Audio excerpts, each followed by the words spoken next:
Just words like a prize fighter. If somebody, Mike Rosen, got to see it all. On News Radio 850 KOA. Welcome back to the show, 713-8585, our telephone number. A couple of weeks ago, I had the second of two parts of an interview with Ryan Ross, who was advancing a proposal that, if he gets enough signatures, will take the form of some ballot questions in Colorado that would significantly change the way we vote. The first session with Ryan was interrupted by nasty weather, so he didn't get to explain all three of the measures. And one of them calls for a system of voting whereby you get to vote for three different candidates in an election. And then there's an instant runoff if not any of the candidates get a majority. We went on in great detail about that, and I explained right up front that I was familiar with this kind of a system and that I was flatly opposed to it. But we had a civil discussion on it, and it's an interesting proposition that I think would provide a cure that's worse than the disease they're trying to cure. That's another story. Coincidental to that, I got an email from Randy Schafer, who lives in Haxton, Colorado, and very briefly it said, "This is the attachment to go with the email I sent last night concerning our citizens' initiative to change representation in the Colorado House of Representatives to reflect the way the U.S. Senate is elected. We'd like to have a chance to talk with you about this huge possibility." So we contacted Randy, and I said, sure, come down to the show and we'll kick it around. This is a reaction to the movement that was initiated not too long ago to have parts of Colorado secede from the state and form their own 51st state, which, not surprisingly, didn't go there. But this is another way of achieving redress to some of the grievances that the people that were part of that movement had. And I'm going to give Randy a chance to explain it, and then we can talk about it and maybe take your calls as well. Before that, however, just in order to establish a foundation, let me spend a couple of minutes, and I think this will be worthwhile, on what I'd call a civics lesson. Right. First of all, the United States is not a democracy. We are a constitutional republic, and our founders were very, very careful not to create a pure democracy. We're a constitutional republic with some democratic institutions, but some institutions that are decidedly not purely democratic. If democratic means direct democracy, where a majority rules, the Bill of Rights, for example, is designed to protect individuals from the tyranny of the majority. The United States Senate is not a direct democracy because every state has two United States senators, the states with low populations like Wyoming and the states with large populations like California. They each have two senators. That's decidedly non-democratic. The presidential veto, overriding a majority vote in Congress, is clearly not democratic by design. The Supreme Court being able to declare legislation unconstitutional is not democratic. The way we elect our presidents through an electoral college is not democratic. The House of Representatives, the U.S. House of Representatives, was initially called the People's House, and the United States Senate was called the States House because the House of Representatives is democratic. Seats in the U.S. House are apportioned among the states based on the population of those states. So a state like California gets a lot of representatives in the House, and a state like Wyoming only gets one representative in the House. And the average congressional district has about 750,000 people. One other element. In Article 1, Section 2, and Article 1 of the Constitution deals with Congress. It explains how representatives will be apportioned among the states. And without reading the entire section, I'll just highlight it as follows. Representatives shall be apportioned according to their, let me find the line I'm looking for, determined by adding, according to the respective numbers, which shall be determined by adding to the whole number of free persons, including those bound to service for a term of years. Those are the people who owed money indented servitude. They were counted as full persons. Indians were excluded, and 3/5 of all other persons were part of the calculation to determine how many seats each state would have in the House. Those all other persons, of course, that referred to blacks or Negroes, as they were called at the time. Why 3/5? Well, because the southern states wanted to count all of the black slaves as full people so they would have relatively more seats in the House of Representatives. And the northern states didn't want to include the slaves at all, which would give the southern states fewer seats in the U.S. House. So the compromise was struck at 3/5. After the Civil War, after the 14th Amendment, obviously, in the post-emancipation world, every one of those former slaves was counted as a full person. This was the kind of compromise that was made in order to have a United States of America, because we might not have had a United States of America. The southern states might have formed their own countries. And the founders, when they got together to hash out the details of the Constitution, had to make a lot of compromises, including not outlawing slavery. That's why we had a civil war about 80 years later. So we are decidedly not a democracy. And the proposal that you are going to hear from Randy builds on that fundamental principle that we are not a pure democracy. Randy, I thought that was worthwhile to spend some time on that. I think that's a great explanation, Mike. I appreciate that. So when you explain what you're trying to craft here, people will understand if there is some philosophical support for it. Now, whether you can get the more populous parts of the state to go along with this remains to be seen, but it's an intriguing idea. So lay out what this proposal is all about. Well, we're on a mission, and you explained that this came from the secession issue, and that's correct. The secession issue was raised because people in rural Colorado feel they have no voice in the state government. But we felt that was a little bit extreme. We felt that was pretty hard to do. So we looked for an alternative. And the proposal we put before the people are trying to put on the ballot is to change how we elect our House of Representatives. I'm at a slight disadvantage by not being able to show the two maps. There's a map of the House and a map of the Senate. And if you have those two maps in front of you, you'll see that the House has 65 representatives. About 12 of those are rural representatives. All of the rest of the 65 lie within the Front Range area. And that's because our House is proportioned on the basis of population. That's correct. Raw numbers. If you look at the Senate, it's probably even more drastic. There are 35 senators. They are, again, based on equally populated districts, and only 6 of those. When it comes to a vote on any issue at the state legislature, we have little to no voice. We have good legislators. We're happy with those legislators, but there aren't enough of them to make any difference in the vote. So it's not that you have no voice, but you have a diminished voice. Very diminished, yes. Okay. So the proposal is to change one of those houses from being based on population to model the U.S. Senate, which is based on an equal share for every state. Just as you explained, every state gets 2 senators regardless of their size. Wyoming has 600,000 people. California has 38 million people. They have the same voice in the U.S. Senate.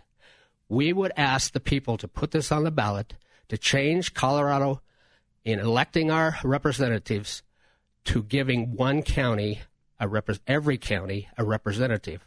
So in the House of Representatives, which currently has 65 seats, that would drop by 1 seat and give us 64 because we have 64 counties. The equivalent of the number of counties. Yes. The obvious question is if, as I explained, the U.S. House is the people's house and the U.S. Senate is the state's house, why not be consistent with that? And your answer is, well, there just happens to be almost 64. There are 64 counties, and so you wouldn't have to change. You wouldn't have to flip the number of people in the House and the Senate. That's correct. If we did it in the Senate, we'd be adding 29 new senators. We'd have to build onto the Capitol. We'd have to fund 29 positions. But by doing it with the House, the numbers fit. We just lose 1 representative in the House, and we give every part of this state a voice in what we do. is this going to be statute, or would this amend the Constitution of the state of Colorado? This is a proposal to amend the Constitution. Does this proposal, let's say for argument's sake it were statute, not an amendment, does it conflict with anything in the Constitution right now, the state Constitution? No, it does not. In fact, the language for what we're bringing was brought by Representative Jerry Sonnenberg from Sterling. He proposed this as a concurrent resolution to the state legislature that they might refer it to the voters. It failed in its first committee, but we took exactly the same language that he proposed and took it as a citizens' initiative. I don't have my Colorado Constitution right in front of me. So the state Constitution doesn't lay out how many seats there will be in the House and the Senate and also say how they'll be apportioned? It does lay out that they will be apportioned equally by population. By population. And it calls for 65. The language that the Legislative Council prepared for Mr. Sonnenberg changes that language so that... Okay, so that's why it has to be a constitutional amendment. Yes, it does. So that it would be apportioned not by population, but almost by real estate. Yes. By square miles. Yes, that's correct. All right, 713-8585, our telephone number. We'll get into some of the nuances of this when we come back. If you have any thoughts, any ideas, any comments, questions, in favor or opposed, give us a call, 713-8585. NMLS 182334, regulated by the Division of Real Estate. I've been telling you about my friends at American Financing for some time now. They're sponsoring this hour of my podcast. Military personnel streamline your VA refinance even if you're over 100% equity. No appraisal needed. Call 303-695-7000 or online at AmericanFinancing.net. Randy Schafer in the studio with us. He's championing a move to get enough signatures in order to put on the ballot a constitutional amendment in the state of Colorado that would change the number of people or change the way people are elected to the to the Colorado House of Representatives. As we reviewed earlier, the U.S. Congress is divided into two houses. The House of Representatives is the people's house. The United States Senate is the state's house. So this version would still have people in the state Senate apportioned on the basis of population, but representatives in the state house would be apportioned on the basis of acreage, or more specifically, the number of counties we have, so each county gets a seat, even counties with low population as compared to counties like Denver with very large populations. So in this case, the Colorado House would be the county's house, and the Colorado Senate would be the people's house. That's correct. So you need 100,000 signatures, and they don't have to be evenly distributed among the counties or the Senate or House districts. That's correct. It's just total, 100,000. Yeah, the number is 86,000. We're shooting for 100,000 just to make sure we have enough. And that's common practice. Yes. If some signatures are rejected, you want to have enough of a cushion. That's correct. Do you have a lot of money to pay for paid signature gatherers? No, we have, at this point, no paid signature gatherers. This is a grassroots effort. We're digging money out of our pockets to print the petitions, mail the petitions, go to meetings. So we need donations, and it may come to the point where we try to pay circulators, but we'd also have to have money to do that. It's a grassroots effort. Then you'd need a majority of voters to vote yes on this, and that's going to be difficult to achieve. Randy and I were talking about this off the air. Now, I am an admitted partisan Republican. Putting all of the policy elements of this and constitutional elements aside for a second, if I were only motivated by a desire to have more Republicans relative to the number of Democrats in the Colorado House of Representatives, I would be inclined to support this, since rural counties in Colorado tend to favor Republicans more than the big metro counties do, like Denver and Boulder. Very true. That's exactly the reason why Democrats will oppose this lockstep, automatically knee-jerk. Yeah, I think it's going to be difficult. People say, how are you ever going to pass this with all the population in the Front Range who has these representatives? I found it a little bit refreshing. The other day I came up to visit my son in Aurora, and I decided just to go down the block and try to get signatures. And the people that I addressed that day, and I didn't go very far, but I went several houses, said, we like that. That's fair to all Coloradans. We don't like the way things are going. We're going to sign it. And so you're going to have some people who are not partisan who are going to take that attitude. We think the majority of the counties on the outside of the Front Range will support this heavily. We think it's to their favor. They get a representative of their own. So our sale, what we have to do is convince a portion of the Front Range population to vote for it. Now, we have a relatively equal division of Republicans, Democrats, and unaffiliated voters. The unaffiliated voters might be more receptive to this, except a lot of those unaffiliated voters, the so-called independents, really align themselves with one party or the other, typically in an election. They're only officially unaffiliated, but their voting practices tend to be habitual, either to Republicans or Democrats. And I can imagine the ads that we'll be seeing on television if this does get enough votes. The Democrats are going to pay for ads saying, this is a thinly veiled device by Republicans to take control of the Colorado House of Representatives. I can see that as well. Yeah, so they will stir the Democrat partisan passions to defeat this. Yes. So we're appealing to the fairness issue to try to give us all a place at the table and all a voice. And where are you going to get the money to pay for television ads? We don't have that money. Yeah. So it's very uphill battle for us. It's an uphill battle to even get it on the ballot, and it will be a greater issue to put it, have it passed. We'll take some phone calls on this when we come back after our bottom of the hour news update. Okay. And I'll also ask you some other questions about this that have occurred to me. NMLS 182334, regulated by the Division of Real Estate. I've been telling you about my friends at American Financing for some time now. They're sponsoring this hour of my podcast. Military personnel streamline your VA refinance even if you're over 100% equity. No appraisal needed. Call 303-695-7000 or online at AmericanFinancing.net. We've been talking to Randy Schafer. His group is called Restoring Colorado. They have a website, restoringcolorado.org, and what they're proposing is a realignment of the Colorado House of Representatives, which now has 65 representatives, apportioned on the basis of population throughout Colorado in House districts. And Randy would change that to having 64 members of the Colorado House, one for each of the 64 counties in the state of Colorado. That's correct. As we discussed, this would probably produce, if this were, we were to snap our fingers and do this tomorrow and have an election, that would probably switch the House from a Democrat majority to a Republican majority, given the way the outstate counties vote.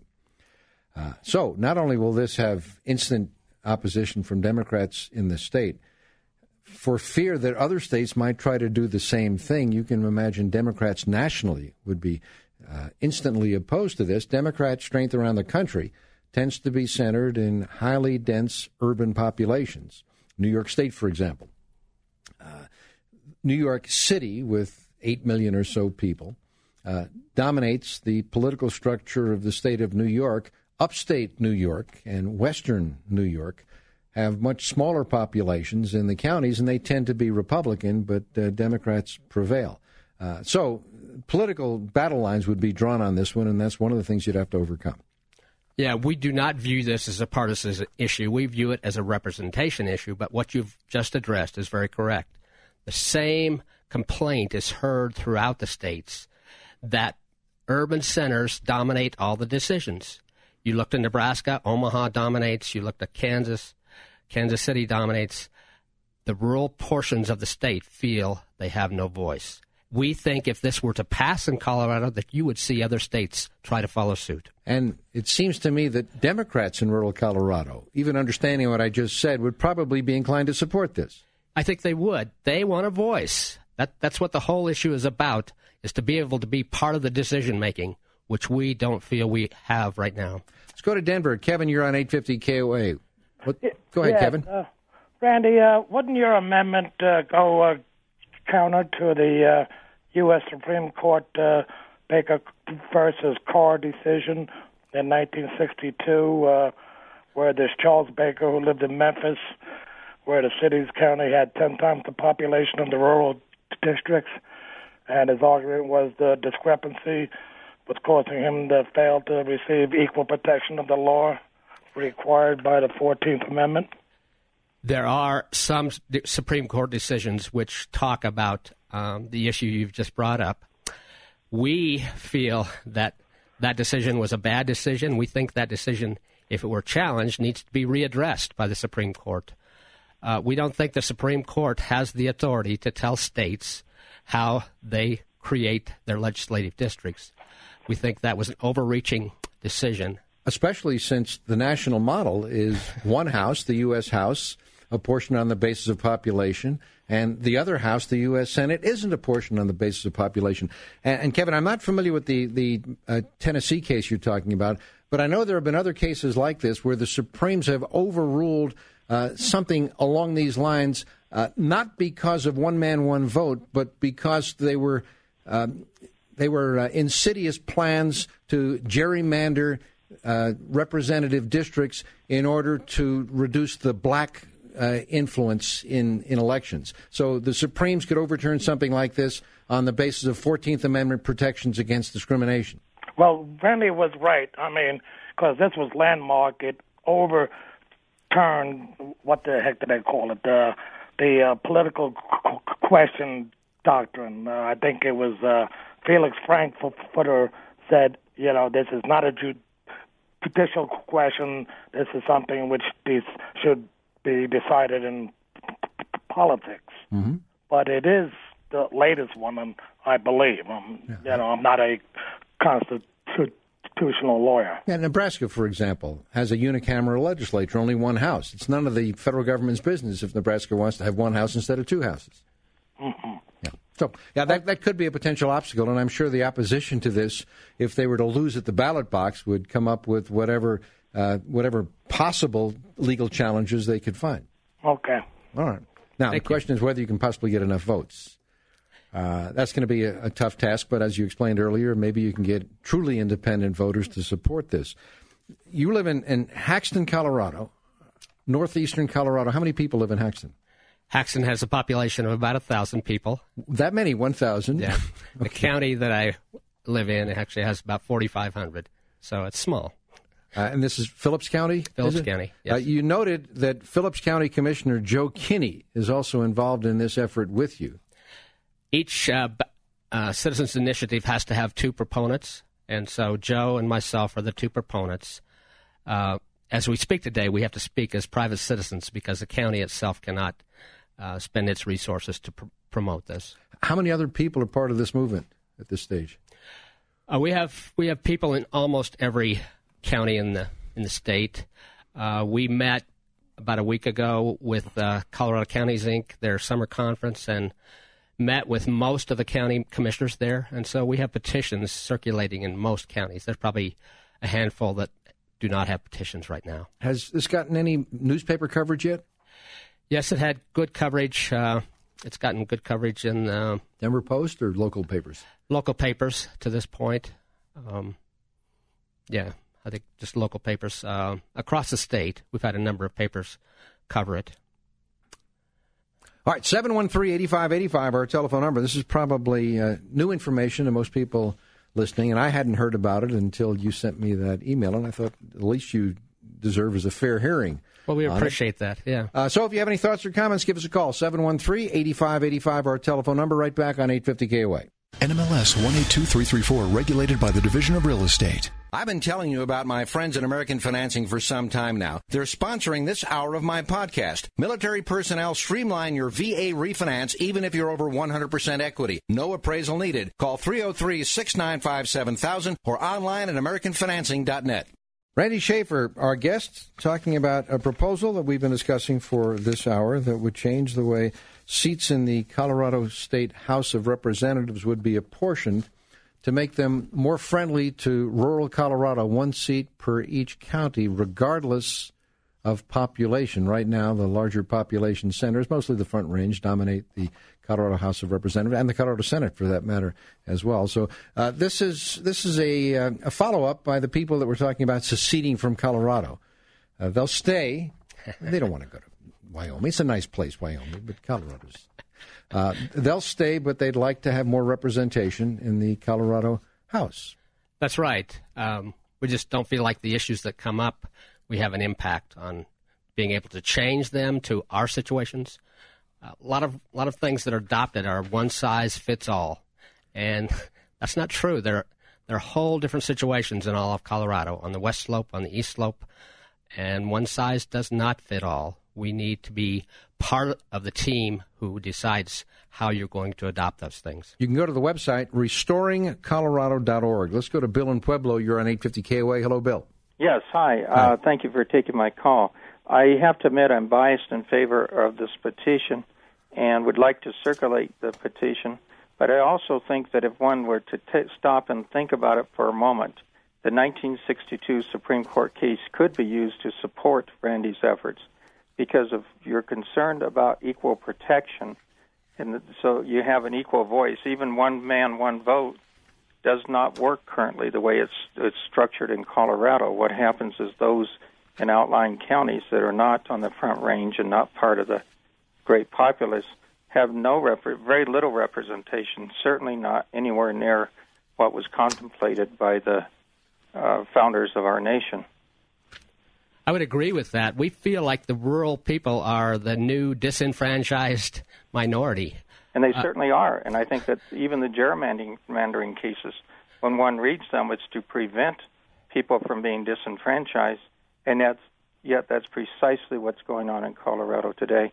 So I think this bill is timely, and I think that even if it were not on the ballot, that possibly, and I don't want to overstate the case, possibly a lawsuit could be brought to force some kind of change.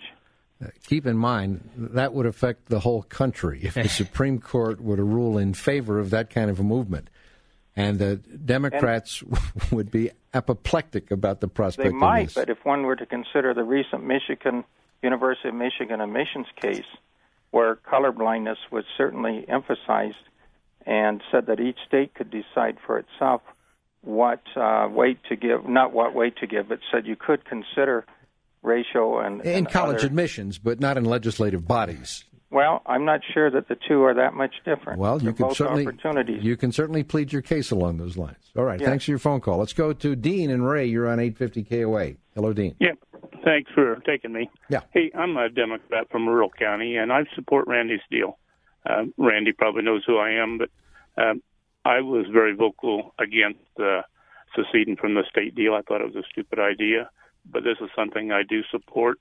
It's not as much probably as representation as the ability to represent your people out here. We have some House districts where a person could walk the perimeter of that House district in a day, and we live out here in Senate and House districts, so you do pretty good to drive that perimeter in a day. So unless that person lives in your county or a adjoining county that represents you, you may not see them but once or twice a year. And it's a low-paid job. They have jobs otherwise they have to work on in the off legislative time. They can't have paid staff helping them all the time. So we have very little getting the ear of our senators and representatives unless you know them personally or you live very close to them. So it's just crazy to have House districts out here bigger than a lot of congressional districts in this country. Now, of course, that secessionist movement, as that idea surfaced, we discovered that would have to be approved by the state legislature. So the people who live in northeastern Colorado, for example, are free to physically move out of the state, but they can't take their boundaries with them. Right. That is, that part of that geographical area would still be in the state of Colorado, even if the people left. No. Okay, thanks for your call. Let's go to Jim in Akron. You're on 850 KOA. Hello, Jim. Yeah, Mike. Yeah. I would like to take issue with the comment you made that the rural counties would likely go Republican. I think there's a number of counties in Colorado where Democrats could be very you're right. I'm just talking in the aggregate. Rural Coloradans tend to be more Republican than urban Coloradans. Sure, but down in the San Luis Valley, over in the southwest corner of the state, and certainly Gunnison County, Summit County, and even down in the southeast part of the state, I think it's a good idea. It's a very interesting topic. Thanks a lot. Okay, thanks for your call. Yeah, that's true. There would be some of these counties that would have Democrats. However, when the noses were counted for the next legislative session, the greater likelihood is there'd be relatively more Republicans than there are now. I think that's right, yeah. Let's go to Ernie in Julesburg. You're on 850 KOA. Hello, Ernie. Hi. Hi. Randy, this is Ernie. I met you in Holyoke at the courthouse with my brother Joe. Yeah. And I just wanted to thank you guys for doing what you're doing. And I am one of those volunteers that go around and visit with people and get signatures. And what I'm finding out that of the first 200 I got, I had 2 people that were negative, and only negative because, honestly, they didn't give me a reason. So I'm finding both Democrat and Republican, at least out in our area, are certainly positive for it. And I think as far as wanting to take money as a volunteer, I would not even consider that. People need to get involved in this if that's what they believe in. And I certainly would encourage them getting either hold of Randy or Joe and become one of these people that do volunteer on a free basis to go out and visit with these people. Something needs to be done. Really appreciate your efforts for this cause, Ernie, and we need more of you. We need a whole bunch more of you to be circulating these petitions. Now, you gave the website, restoringcolorado.org. Is there a phone number people can call? Yes, if you go on that website, you can request petitions. You can make donations. So it's available all right there. Okay. Time for one more call. Let's go to Holly. Aaron, you're on 850 KOA. Hello, Aaron. Hello. I just wanted to say that I may break the mold. I'm a Democrat in Prowers County, and I think this is a decent idea. Do I agree with everything that would be pushed through? Probably not. I didn't agree with what happened with the Second Amendment and all of the gun control regulations. And us in agriculture, I'm sitting here cutting wheat right now, and we get hurt a lot by what's happening. Good point. I'm afraid, Aaron, we're all out of time. I'm sure that a lot of rural Democrats would support this. Urban Democrats is another story. Randy, best of luck to you. Thank you very much. We appreciate the time.